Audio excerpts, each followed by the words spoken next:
Okay, guys, it's time for a very serious chat. New South Wales must not lock down again. We can't let it happen again. The last time Australia locked down, it cost us 800,000 jobs. Now, anecdotally speaking, I've got three siblings. Each one of my siblings has a partner, and they all got affected. I mean, between two of them, they lost four jobs. Between the third one, he ended up having his hours reduced. We can't do this again. We just can't. I'm not a business owner, and I can see the hurt that a lot of business owners are having after the last crisis. They're barely surviving. I mean, have we even had a look to see how many suicides there have been as an increase? Have you seen the data on the amount of phone calls that are coming in of people that are, they're having mental health problems. They're calling up these helplines, these 24-hour hotlines for suicide watch. I mean, how many people in the last lockdown weren't able to get vaccines for other viruses? How many people weren't getting early detection for cancer? Or what about the leading killer in Australia being heart disease? And how many people didn't get treatment, or that nothing got picked up for that? I mean, we need to really assess if we're going to lock down again. We can't just do this again. I've been so frustrated watching our so-called betters, these so-called politicians who know what they're doing, absolutely decimate our economy, the people's lives. I mean, on a basis of numbers, how many people have died due to this actual lockdown that we've just come out of? It's July, and we're talking about a round two of this lockdown happening again. We can't do this. I mean, if we're talking about lessons that we've learnt from June or even before, I can tell you. Now, let me give you all 14 lessons, very briefly. 14 lessons that I wrote on the 5th of June last month. 14 lessons about the things that I learned with the benefit of hindsight. A lot of you know that I watch politics around the world. I watch the US very closely. I watched how Sweden, how South Korea, how the UK, how Italy all managed the virus and how they tried to mitigate it. And these were the 14 lessons I came up with. I've been testing a lot of the advice that we've been given, and I've been looking at how a bunch of different experts like Dr. Fauci has been wrong on things. And I've tested his advice with other advice from other experts. I've listened to other experts tell me why Dr. Fauci is wrong on certain things.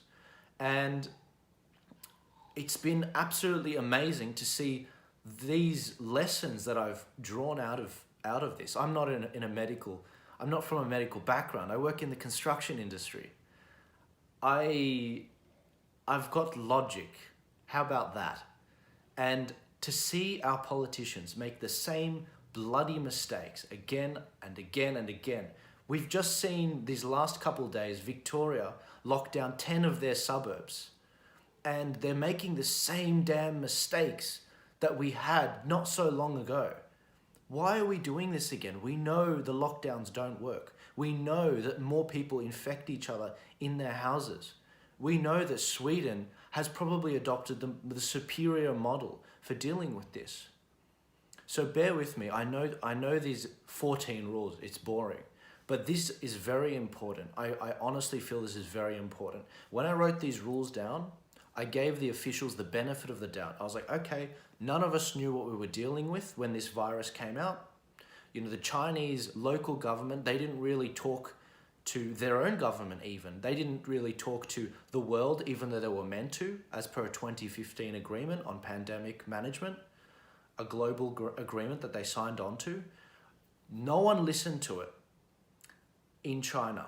No one from that local province. But you know what? We've been dealt a poor set of cards.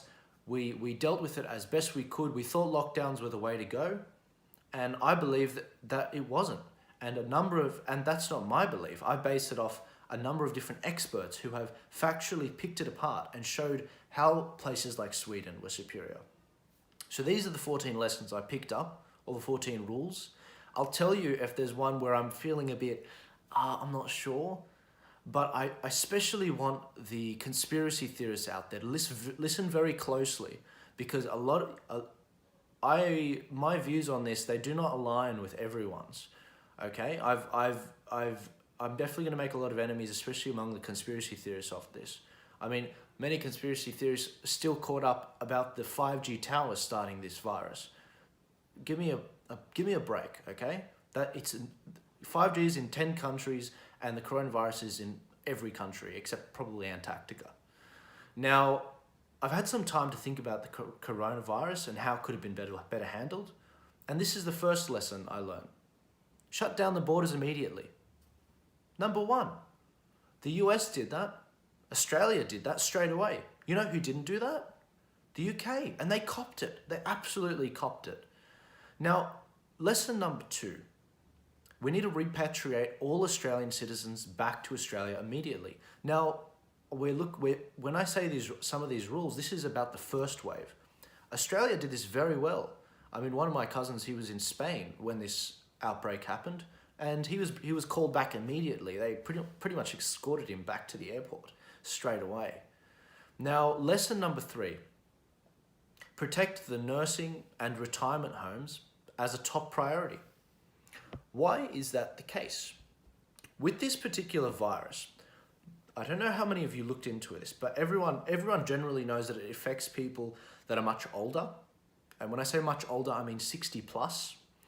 And it also affects people with pre-existing conditions that are very vulnerable.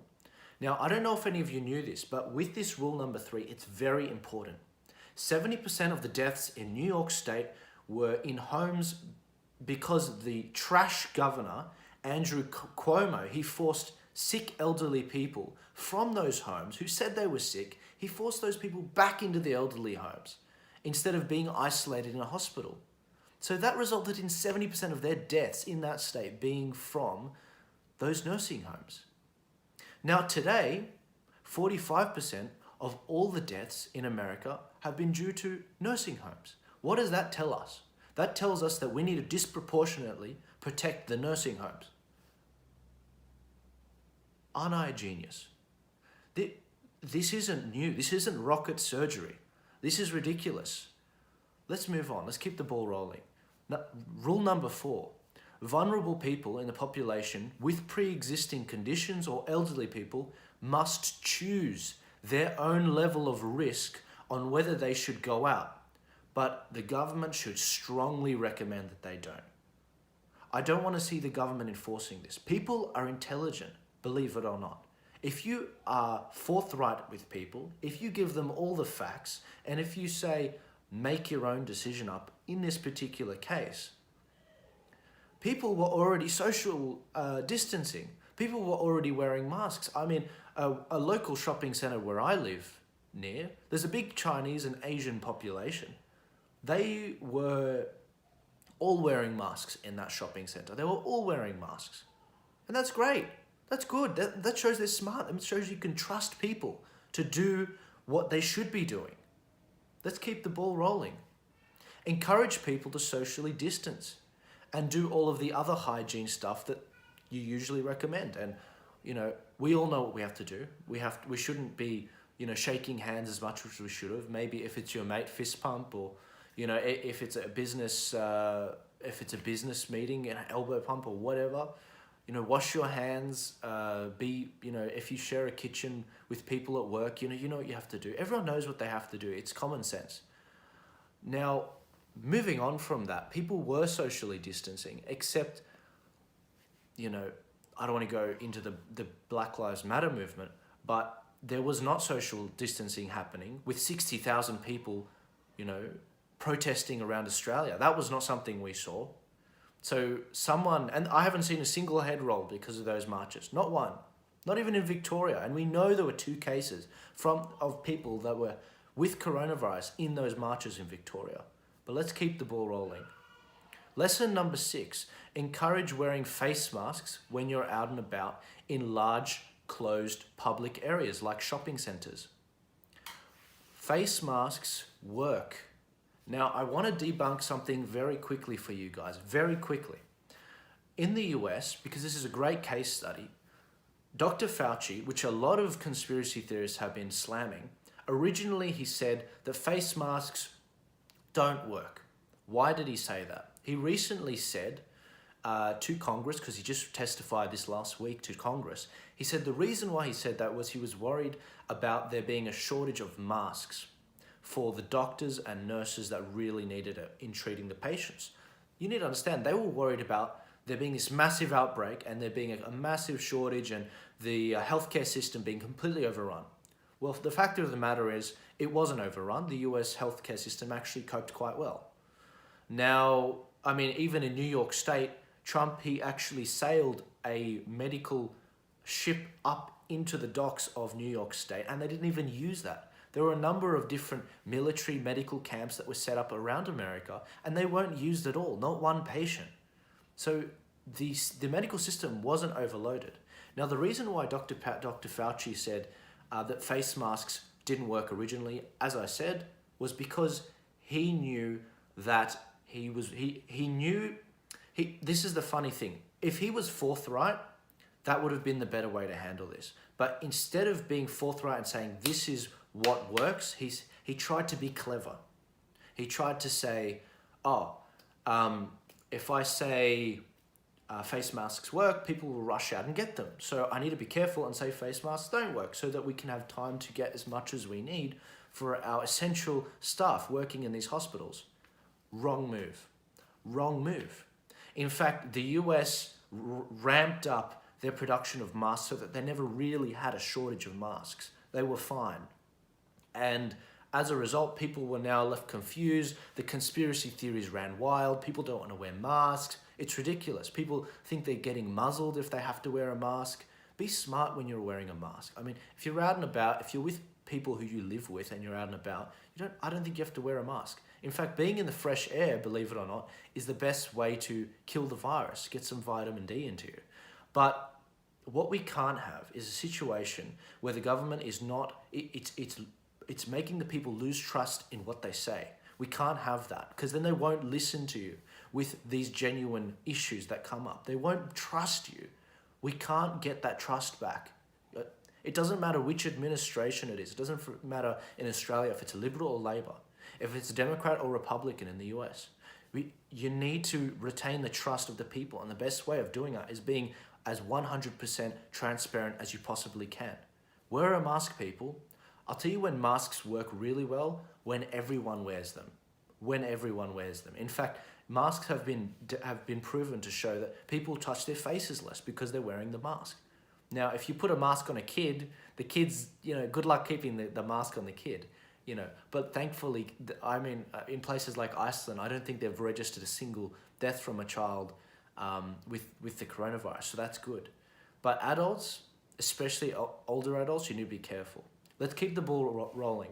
Rule number 7, release the Bluetooth case detection and tracking app to monitor any flares in cases to enable an early response. Now, I've done a video on this in the past. I've talked about the Bluetooth tracking app that the government released in Australia. I'm not worried about it, guys. I'm really not. In fact, listen to Martin Isles talk about this app. He hits it down very well. He tells you how it works. He did some research on it. I wasn't worried when I looked at it. In fact, I don't know if any of you know about, it uses very similar technology to the way that, those keyring finders that use Bluetooth to find your keyring? It's a very similar technology. The government is not storing information that it pins to your ID. It's very safe. And I want to give the government as much of a chance to actually solve this issue. I don't think throwing stones at the government in this particular issue is going to be it.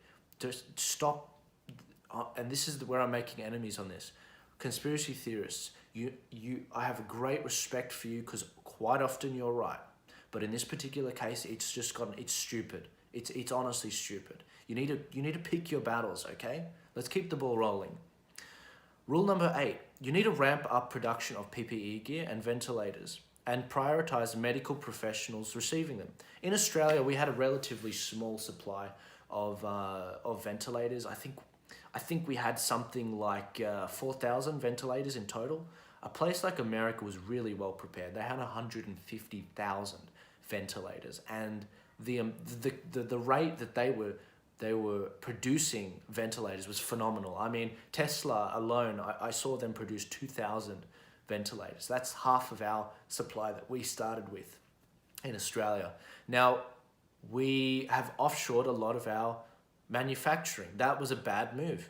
Whether it be medication, whether it be PPE gear, whether it be ventilators, we need to keep that stuff here. That stuff's essential.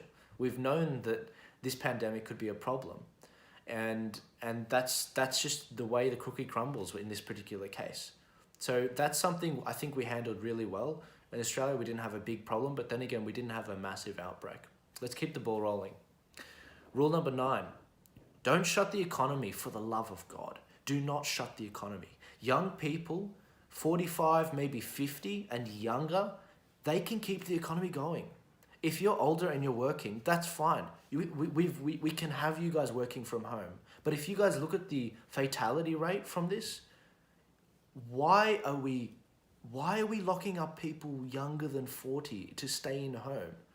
Or even 50 and younger? I mean, look at the stats on this. It just blows my mind how Australia has been one of the biggest losers in terms of this virus. We handled it very well, but the threat was never really that big to us. Why the hell did we sacrifice 800,000 jobs? Our economy is shot. We ruined almost a 30-year run in positive growth. What's going on? I won't rant too much on that. Let's go to rule 10. Protection should be made to allow older or vulnerable people to work from home, within reason, of course. I don't want people, taking advantage of that. But we could afford for people older than 50, or take your pick, you take your choice of risk to work from home, to work with, with Zoom, like a lot of people have been doing. That seems to have worked because our whole economy has been doing it. Of course that can work. Let's keep going. Rule number 11, an immediate tax cut to everyone, corporations and personal income tax. Do you know how much immediate relief that would have granted? Why the hell are we giving government handouts in this situation? I mean, literally the cure was worse than the virus itself. We sacrificed 800,000 jobs, not because of a virus, but because of government policy. There's one thing, conspiracy theorists, listen very damn closely, okay? Listen very closely. The government is terrible at everything it does. So if you think that this whole thing's a conspiracy, how the hell do you think they pulled that off? You can't believe those two things at the same time. They can't be both inept, but also an evil genius. Keep this in mind. That's what they accuse Trump of all the time. They say he's an evil genius, that he's a mastermind that's been, pulling the whole country down. And then they also say he's a buffoon that doesn't know his left foot from his right. You need to pick, okay? You can't have it both ways. Let's keep moving. Now this is one that I'm happy to have my mind changed on. I've said keep the interest rates at 0.25% as set by the RBA. Now that's probably the weakest rule I've put down, but I put it there nonetheless. I'm very open having my mind changed on that. Rule 13, ensure that there is a wide testing capability available. Obviously we need that because we need to see where spikes spring up. We need to keep those things in mind. Now, I point to South Korea. They did a phenomenal job at this because I think they had a H1N1 virus outbreak over there recently in the last 10 years. And so their testing capabilities were phenomenal. I mean, they had a number of drive-through areas which they could test from the go with coronavirus. So it was very easy for them to pinpoint the hotspots. Similarly, that's what we need to do. Rule 14, don't close schools because a study in Iceland suggested that kids aren't vectors of the disease. Now, that's something where the scientists have to debate on that. But if you look at the fatality rate of kids, Iceland hasn't had a single death below, I think it was 14 or something like that, or 18. the fatality rate on this is it's so low, and we've completely sacrificed the economy. I mean, of course we need to keep schools open for medical workers and people at work, and we can't make these stupid decisions to close everything down because a couple people will die, okay? We need to be very smart about this. Now, I'm sure I've missed a few things, but generally speaking, those are the rules that I would have put forward to stop the recession that Australia went through. And those, I believe, would have been the, when the final tally is done, we would have found that the pandemic would have been just as bad in terms of the amount of people that died. Now, we can keep something like that up for a while. Those measures, we can keep it up for a while. But what we can't do is we can't say that we're going to lock down indefinitely or keep locking down after there's a second wave and a third wave and a fourth wave. Now, we can keep something like that going for a number of years as the quality of life, it doesn't really diminish at all. And businesses are given more than enough wiggle room to operate within. We need to trust businesses to do what they can do. Listen to people like Mark Burris. He has been saying, the government needs to be as transparent as possible and give businesses the ability to adapt. That's how they became so good at what they are.